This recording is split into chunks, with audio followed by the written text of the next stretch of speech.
Why, hello. We are going to paint this bridge, the Ponte San Angelo, with the St. Peter's Basilica in the distance. Sorry, I didn't turn my my camera on in time, but the colors that are on the paper now are cerulean blue, yellow ochre, and a little bit of cadmium yellow.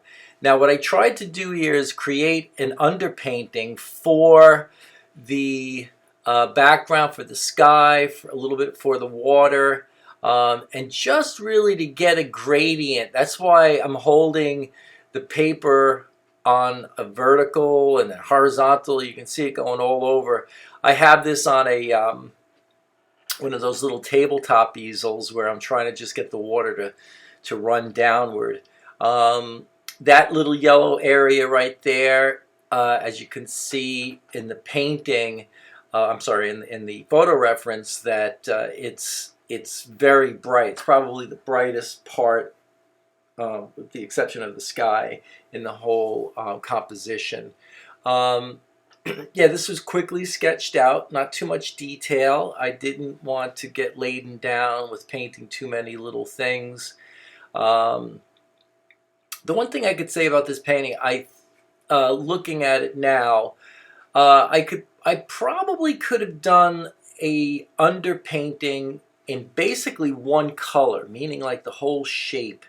I didn't do that here because I was seeing some other colors, and I thought it looked okay. But if you guys want to work on this almost like monochromatic by having the background a it's almost a yellow ochre and cadmium orange, cadmium yellows, and then having your darks just be burnt umber, you can probably paint this entire painting with those few colors, and just negate the cools, if you wanted to do just like a kind of like a monochromatic picture, and it'll still look good because, with the exception of that the slight blue on the left side, I think it could be done in really one color, or like a probably even a burnt sienna with a little bit of burnt umber to get some darks. All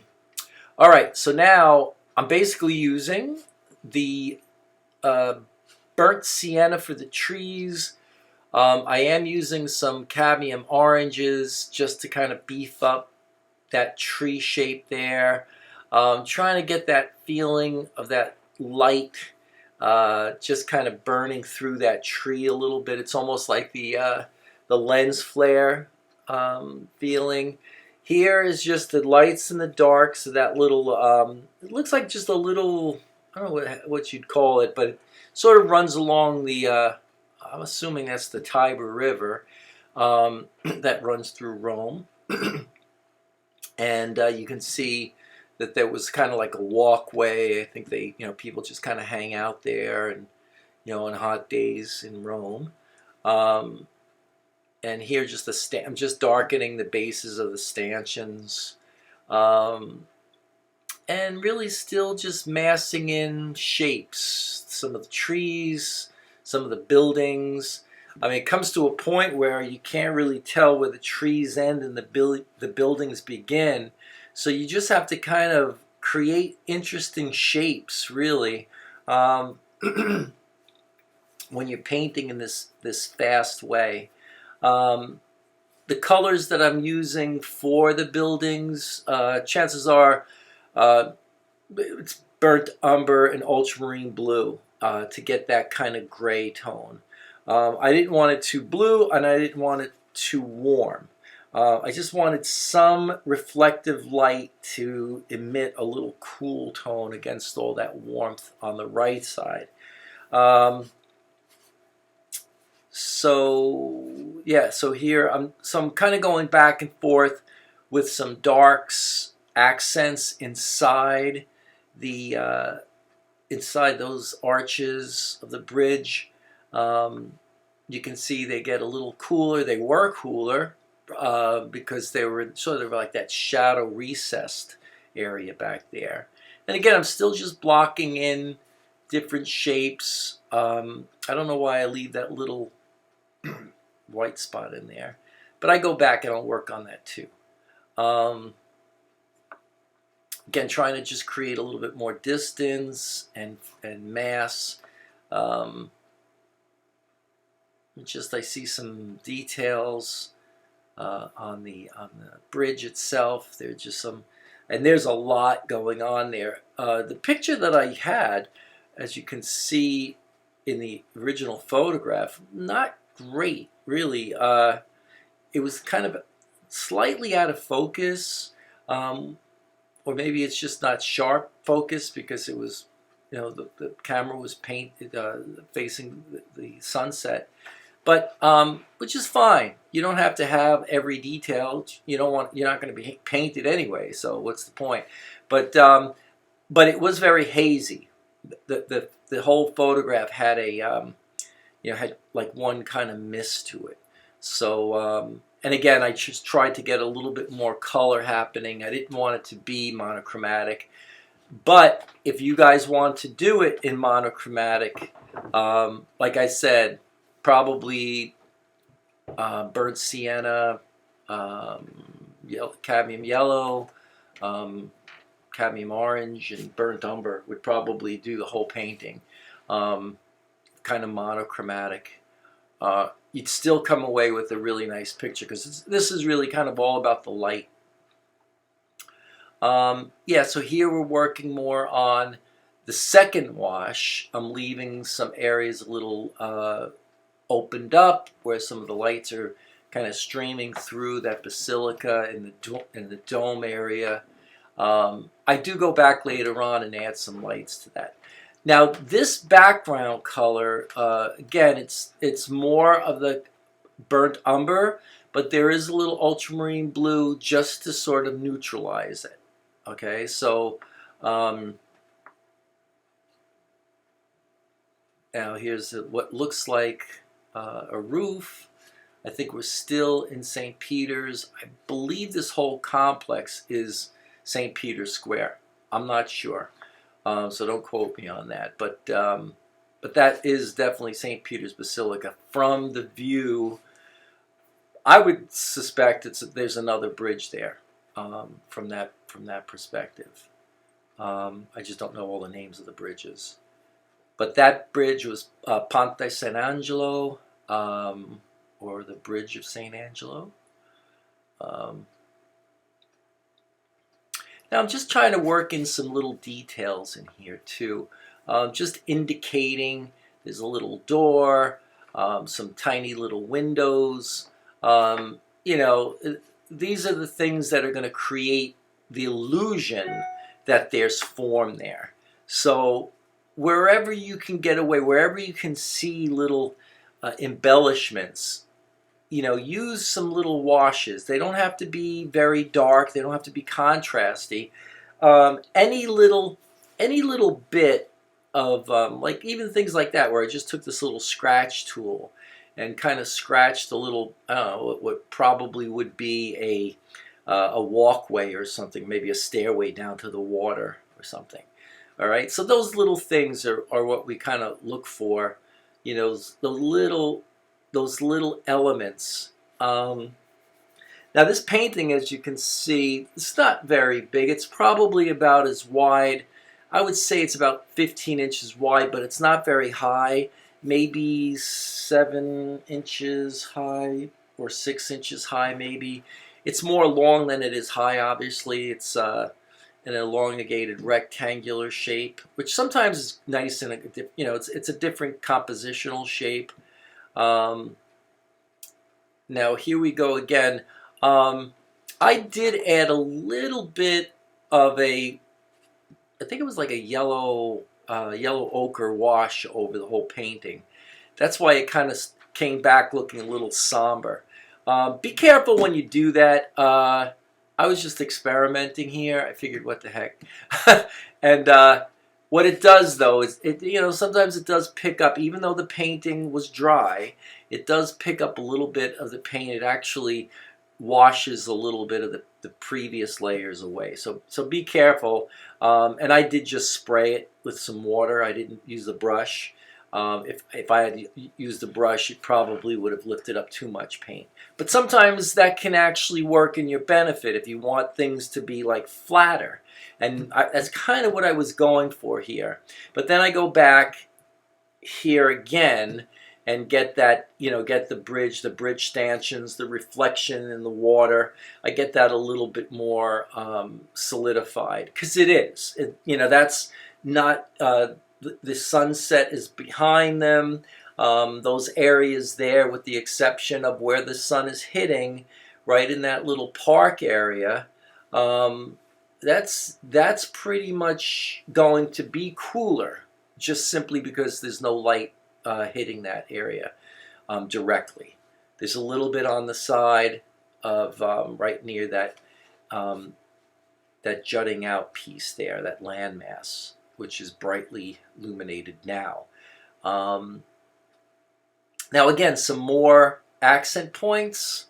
Trying to keep the background relatively simple. I don't want to put too much information there. I do like the fact that there's some blue way in the distance to try to indicate some houses, some structures, some buildings way in the distance. Kind of like the way that happened. And here again, more trees, more shapes.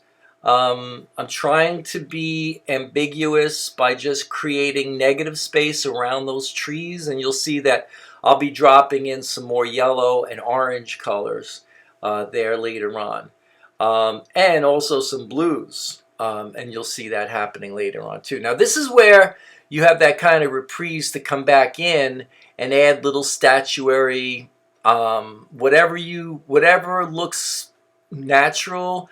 Some, this is Italy. You're going to have plenty of cypress trees. So, when in doubt, put one in, or two, because they grow all over the place, in Rome and Tuscany. And these other, I don't know those types of trees. They kind of look like topiary. They're really pretty. Don't know their names, but they add a little bit of interest to it in the composition. Now here, so I noticed that there is some form and some shapes inside those arches. Be careful here. I think I personally went off a little bit on my drawing, so because it's getting harder to see my line. If anything, if you were going to prepare for your drawing, I would probably draw the bridge a little bit, a little bit more specific, because the bridge is, I don't want to say it's the focal point, but there is a lot going on in the bridge. There's a lot more detail, and it is darker than most of anything else in this painting. So be a little bit more careful with the bridge drawing. Do a little bit more on that, so that if you want to come back and get everything a little bit more symmetrical, you can do that too. I'm just saying that just to go back to it again. Sometimes you miss the angles. I think I do finally go back to that last one and work it out. But here I see that there's another form that's jutting out there that I felt the composition needed. That there was also another tree on that side that I add in later on. Adding more darks here, again to anchor in. Now there I used a little bit of a scrub brush because I wanted to do that. There was a little bit of that yellow light, the sun hitting that side, and I wanted to get that color in there as strong as I could without going too intense. So I apologize for the angle. This painting was painted on an angle, and I couldn't seem to line up my camera angle with the angle on my easel. Because I wanted all that color to kind of drip downward on this one. Okay, so we're almost finished. I think now here I'm adding some more green to those trees. They are getting touched by the sun a little bit. As you can see, there was some more bridge detail. Here, that little structure, um, I believe it was brick because it did have a little warmth to it. Now I am going for my whites. So you're gonna start seeing some light embellishments coming into the painting pretty soon. Here we go. Some of the windows. Anywhere where I feel I want light to kind of filter through. Okay, they could just be little dots. Some of the tree holes there. You know, just by knocking them out a little bit, I start getting a little bit more form and shape. There's the window there. Yeah, I found that going back over this helped that shape get a little bit more solidified. I'm talking about the lower right-hand corner, that bright shape in there. Just adding some more color to the buildings back there and the tree. Just trying to make it look interesting by just adding some little sparkles stuff. Sometimes just a few little dots make a lot, you know, I mean, I don't know what they can represent. Here, obviously, they're representing a little bit of stuff on the water. You can see how bright I go. It's almost like I'm painting opaquely, but what's going to happen is that color is just going to get soaked up into the previous wash, and you're not really even going to tell that there was anything there. But it's reflecting off the sky, which right about there is more on the cerulean side than anything else. Some more little details right along the little things like that. Whatever they are, they're gonna, at the end of the painting, they're gonna kind of set back, and a little bit more light in here. Again, just to tie in that sunlight wherever there's a plane facing the sunset. I wanted to add in a little bit of that orangey, reddish color. Again, more detail, more suggestion of detail around the trees, some more contrasts, right? Sometimes having those little profiles of the trees, you know, go a long way. You feel like there's something, okay, back to more reds, that little creeping sunset light in there. And I think on the last arch, near this further left stanchion, I'm not sure if I go back over that and give that a little bit more. I don't think I do. Now some just interest in the trees, some stalks and trunks and things like that. You could keep going on and on. You could add people on the bottom there in that little walkway. They could be walking around at sunset there. If you want to, I think I suggested someone there, but you could be more specific if you'd like. And if you wanted to, you could add people even walking across the bridge too. Yeah, just adding a little bit of openness there. That's what those little marks were for, these two. It looks like it just needed some breakup of light there. There's nothing really happening. So just by adding these little embellishments sometimes, and I know it's, you know, there's a lot of opaque paint in here, but sometimes it does, you know, brings in some extra color. And there it is. And thank you for watching. Please like and subscribe. I'll see you soon. Bye now.